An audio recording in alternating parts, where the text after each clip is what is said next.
प्रभाग क्रमांक 2 फुलेनगर आणि नागपूर चाळ येथील राष्ट्रवादी काँग्रेसचे अधिकृत उमेदवार माझ्यासोबत आहेत रवी रमेश टिंगरे.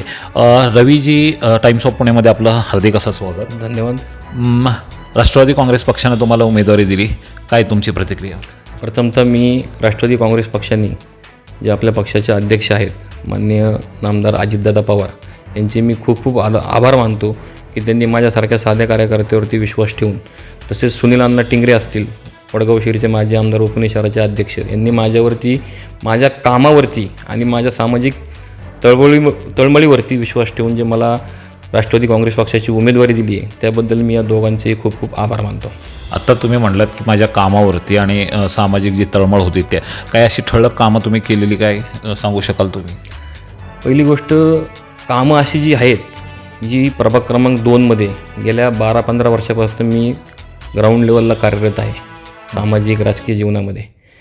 हे काम करत असताना सुनील अण्णा टिंगरांच्या माध्यमातून इलेक्शनची पूर्ण जबाबदारी माझ्यावर असायची. नुसतीच इलेक्शनची जबाबदारी, इलेक्शन लढण्यापुरती माझ्यावरती जबाबदारी नव्हती की आज इलेक्शन आले आणि तू जाऊन मॅनेजमेंट कर. हे इलेक्शनचं मॅनेजमेंट केल्यानंतर, निवडून आल्यानंतर जे काय लोकांच्या समस्या असतात, जे काय लोकांच्या अडीअडचणी असतात, त्या समस्या मी अण्णांपर्यंत घेऊन यायचो. त्या माध्यमातून लोकांची अडीअडचणी असतील, कामं असतील, ती कामं मी करून द्यायचो. उदाहरणार्थ तुम्ही बघा, मोजेनगर असेल, पंचशील नगर असेल, या भागामध्ये जो अण्णांच्या माध्यमातून 1.25 कोटी रुपयाचे आपण ड्रेनेज लाईन व अंतर्गत गल्लीबोळ कॉन्क्रीटचे रस्ते, तुम्ही आजही तिथे जाऊन बघितलं, लोकांनाही विचारा की ही कामं कुणी केली आणि कोणाच्या माध्यमातून झाली.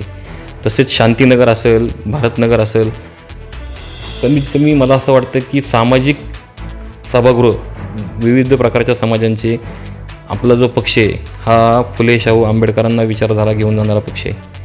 ह्या अनुषंगाने आम्ही प्रत्येक समाजाला कुठे ना कुठेतरी एक सभागृह असू द्या, हे लोकांच्या ज्या मागण्या होत्या त्या फक्त आम्ही त्याचा एक जरिया झालो आहे आणि त्या ह्याच्यातनं ते सामाजिक सभागृह तिथं उभे राहिले. जसं की भारतनगरला त्रिरत्न बुद्ध विहार असेल, हे लोकांच्या मागणीतनं माझ्यापर्यंत आलं, माझ्या मागणीतनं अण्णापर्यंत गेलं. तो आज तिथं तुम्ही जाऊन पाहसाल तर ती वास्तू उभी आहे. तसेच शांतीनगरला अण्णाभाऊ साठे सभागृह, जे स्वर्गीय भारताबा सावंत यांनी ती जागा आरक्षित करून तिथं त्यांचं स्वप्न होतं, ते आपण अण्णांच्या माध्यमातून, शीतलताई असतील यांच्या फॉलोअपमधनं त्या लोकांच्या मागणीनुसार तिथंही एक भव्य दिव्य सभागृह बनतं आहे. तसंच वाल्मिकी समाज असेल, कतारी समाज असेल, या समाजासाठी मसानी माता, कतारी समाजासाठी मसानी माता मंदिर, त्यालाही आपण फंड दिलेला आहे. तसेच वरती एक सभागृह त्यांचं, तेही आपण तिथं बांधून आज तयार झालेलं आहे, तुम्ही जाऊन पाहू शकता.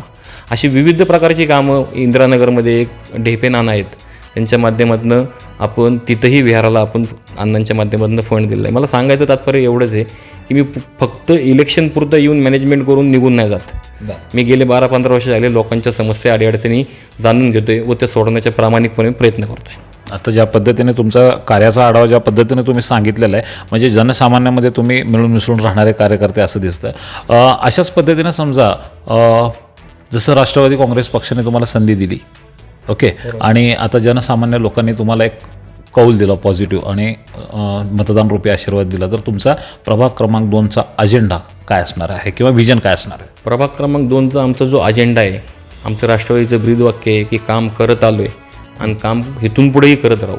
याच अजेंड्यावरती, विकासाच्या मुद्द्यावरती, लोकांच्या अडीअडचणी सोडवण्यावरती आमचं भर राहील आणि प्रभाग क्रमांक 2चा सर्वांगीण विकास कसा करता येईल हाच फक्त आमचा अजेंडा आहे.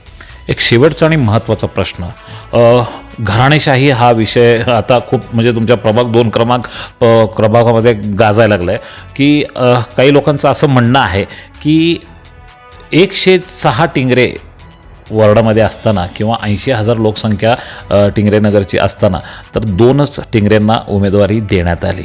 जे कोण असं बोलतं ते, त्यांना हे कळतच नाही की हा प्रभाग क्रमांक 2मध्ये हा जनताच माझा परिवार आहे. फक्त 106 लोक टिंगरे करून तुम्ही मला बाधित सीमित नका करू. तुम्ही लोकांमध्ये जा. हा जो प्रभाग क्रमांक 2 आहे हे माझं पूर्ण कुटुंब आहे आणि ह्या कुटुंबामधनं मला उमेदवारी मिळाली माझ्या कामाच्या जोरावरती मिळाली. असं तर नाही आहे की मी कुठंतरी झोपलेलो होतो आणि मला एका दिवसामध्ये उठून आणलं आहे आणि उमेदवारी दिलेली, असं तर नाही झालं ना. घराणेशाही ते आपल्या विरोधक आपल्याला बोलतात ते, घराणेशाही कधी होती की ज्या माणसाचा राजकारणाशी सामाजिक कामाशी कुठेही संदर्भच नाही, काही त्यांचा कॉन्टॅक्टच नाही आणि त्याला एका रात्रीत कुठल्या तरी दुसऱ्या क्षेत्रातनं आणलं आणि हा आमचा उमेदवार, असं तर झालेलं नाही ना. तुम्ही आज प्रभाग क्रमांक 2मध्ये बघू शकता. आणि माझा विश्वास नसेल तर जनतेमध्ये जाऊन विचारा, केलेली कामं जागेवर बघा, तुम्हाला माहिती अधिकार आहे, तुम्ही कामं बघा सगळी, तुम्हाला माहिती घेण्याचा पूर्ण अधिकार आहे. म्हणजे घराणेशाही हा त्यांना विकासावरती बोलायला त्यांच्याकडं मुद्दा नाही आहे. ते लोकांना हे सांगत नाही आहे की ते काय करणार आहेत. त्यांना फक्त आमच्यावरती टीका टिप्पणी आणि चिखलफेक करण्याशिवाय दुसरा कुठलाही पर्याय नाही आहे. म्हणजे एखादं निगेटिव्ह वातावरण करण्याचा प्रयत्न चालला असं तुमचं म्हणणं आहे? 100% समाजाच्या नावाने किंवा त्यांना कसं ह्याचा बॅड इम्पॅक्ट लोकांमध्ये पसरवण्यात येईल, फक्त ते त्याच्यावरती काम करतात ते. आणि आम्ही जे काम करतो ते फक्त विकासावरती करत आलो आहे आणि इथून पुढे करत राहू. 15 तारखेला मतदान आहे.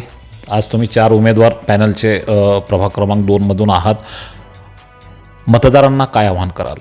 मी मतदारांना एवढंच आवाहन करेन की विरोधकांच्या भूलथापांना बळी पडू नका. तुम्हाला संविधानाने जो हक्क दिला आहे, तो हक्क बाबासाहेबांनी तुम्हाला दिलेला आहे, तो हक्क तुम्ही व्यवस्थितरित्या पार पाडा. जो काम करणारा उमेदवार आहे, जो लोकांच्या अडीअडचणी जाणणारा उमेदवार आहे, जो लोकांमध्ये मिसळणारा उमेदवार आहे, अशा उमेदवारांना आमच्या पूर्ण पॅनलला, जो की अ गटातनं सौ नंदिनीताई धेंडे, ब गटातनं मी स्वतः रवी रमेश टिंगरे, क गटातनं आमच्या शीतलताई सावंत आणि ड गटातनं सुहास टिंगरे, या पूर्ण पॅनलला बहुसंख्य मतांनी विजयी करा. तुम्हाला प्रभागामध्ये कायापालट किंवा प्रभागाचा सार्वजनिक विकास काय असतो हे तुम्हाला येणाऱ्या काळात समजेल. तुमचा वेळ दिल्याबद्दल आम्ही टाइम्स ऑफ पुणेकडून तुमचे आभार मानतो. धन्यवाद. आपण हा रिपोर्ट पूर्ण पाहिल्याबद्दल शतशः धन्यवाद.